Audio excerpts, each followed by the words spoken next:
Tila mas lumala na nga ang iringan sa pagitan ng magkapatid na Ann Curtis at Jasmine Curtis. Ito nga ay matapos lumabas sa ilang entertainment website na di umano'y nalaman na ng TV host actress na si Ann Curtis ang tungkol sa totoong relasyon ni Erwan Heussaff at Jasmine Curtis.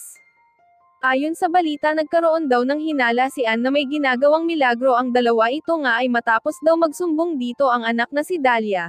Ayon umano sa bata ay nahuli daw nito na naghahalikan ang daddy Erwan niya at ang tita Jasmine nito sa mismo pa daw nilang pamamahay.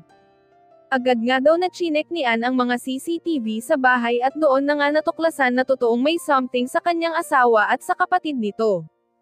Hawak nga daw ni Ann ang ebidensyang magpapatunay na totoong nagtaksil sa kanya si Erwan at ang masaklap pa nga daw ay sarili pa niyang kapatid ang pinatulan nito.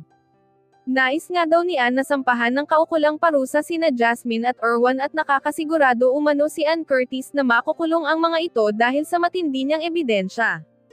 Sa ngayon nga daw ay nilayasan na ni Ann ang asawang si Erwan kasama ang kanilang anak na si Dalia. Buo na nga umano ang desisyon ni Ann na tuluyan ng iwanan si Erwan at kalimutan na kapatid si Jasmine dahil sa kawalang yaang ginawa ng mga ito hindi lang umano sa kanya, maging sa kanilang anak. Samantala galit na galit din ngayon ang ina ni Ann na si Mommy Carmen matapos ngang magsumbong ang aktres dito. Ayon kay Mommy Carmen, noon pa man daw ay may kutob na ito na hindi ito loyal kay Ann dahil saksi daw si Mommy Carmen sa madalas na awayan nina Ann at Erwan, dahil sa pambababae nito. Tama lang daw ang ginawa ng kanyang anak na iwan na si Erwan dahil wala daw talaga itong may dudulot na mabuti sa kanyang anak lalo na daw sa kanyang apo na si Dalia.